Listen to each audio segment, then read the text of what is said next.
ഇന്ത്യയുടെ പുതിയ vice president ആരാകുമെന്നറിയാനുള്ള ആകാംക്ഷയിലാണ് രാജ്യം.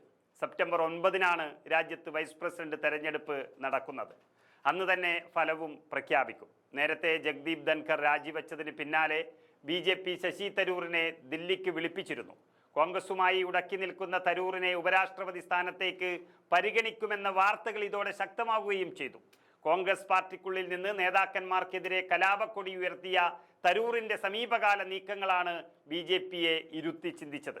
എന്നാൽ ചില നിബന്ധനകൾ BJP മുന്നോട്ട് വച്ചതോടെ തരൂർ പിന്മാറുകയായിരുന്നു എന്നാണ് അറിയുന്നത്. BJPയുടെ പാർട്ടി ചീട്ട് നൽകി കൂടെ കൂട്ടാനുള്ള നീക്കമാണ് പിന്നീട് നടത്തിയത്.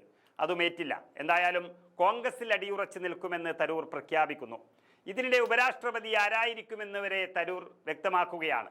അടുത്ത ഉപരാഷ്ട്രപതി BJP നോമിനിയായിരിക്കുമെന്ന് ഉറപ്പാണെന്നും പക്ഷേ അതാരായിരിക്കുമെന്നത് തനിക്ക് ധാരണയില്ല എന്നുമാണ് MP ആയ ശശി തരൂർ പറഞ്ഞത്.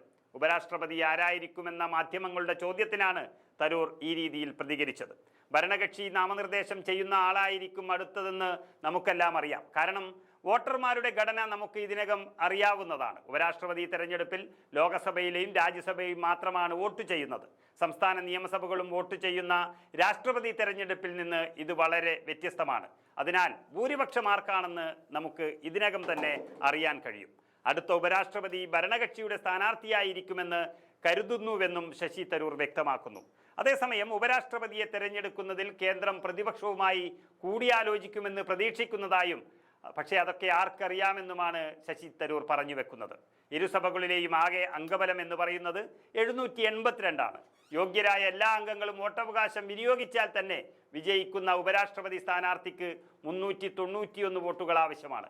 ലോകസഭയിലെ 542 അംഗങ്ങളിൽ 293 പേരുടെയും രാജ്യസഭയിലെ 240 അംഗങ്ങളിൽ 129 മുതൽ 134 പേരുടെ പിന്തുണ NDAയ്ക്കുണ്ട്.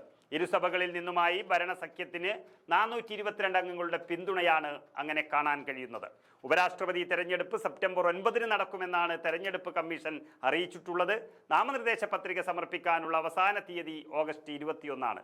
അന്ന് ആരായിരിക്കും ഉപരാഷ്ട്രപതി എന്നതിന് നമുക്ക് ഉത്തരം ലഭിക്കും. രാജ്യസഭയിലെ തെരഞ്ഞെടുക്കപ്പെട്ട അംഗങ്ങളും നോമിനേറ്റഡ് അംഗങ്ങളും ലോകസഭയിലെ തെരഞ്ഞെടുക്കപ്പെട്ട അംഗങ്ങളും ഉൾപ്പെടുന്ന ഒരു ഇലക്ടറൽ കോളേജാണ് ഉപരാഷ്ട്രപതിയെ തെരഞ്ഞെടുക്കുന്നത്.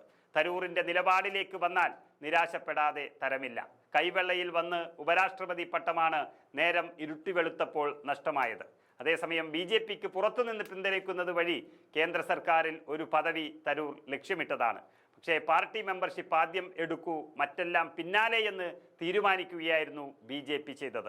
ഇതോടെയാണ് കോൺഗ്രസിനോട് എല്ലാം മറക്കണമെന്ന രീതിയിലുള്ള സമീപനം തരൂരിൽ നിന്നും ഉണ്ടായത്. നേരത്തെ തരൂറിന്റെ വസതിയിലെത്തിയ BJP ദൂതൻ ഔദ്യോഗികമായി തരൂറിനെ പാർട്ടിയിലേക്ക് ക്ഷണിക്കുകയായിരുന്നു. എന്നാൽ BJPയിൽ അംഗത്വം എടുത്തുകൊണ്ടുള്ള ഒരു പദവിയും തനിക്ക് വേണ്ട എന്ന് കേന്ദ്ര സർക്കാർ നിയോഗിച്ച പ്രത്യേക ദൂതനോട് പറഞ്ഞ് ശശി തരൂർ അഭ്യൂഹങ്ങൾക്ക് വിരാമമിടുകയായിരുന്നു.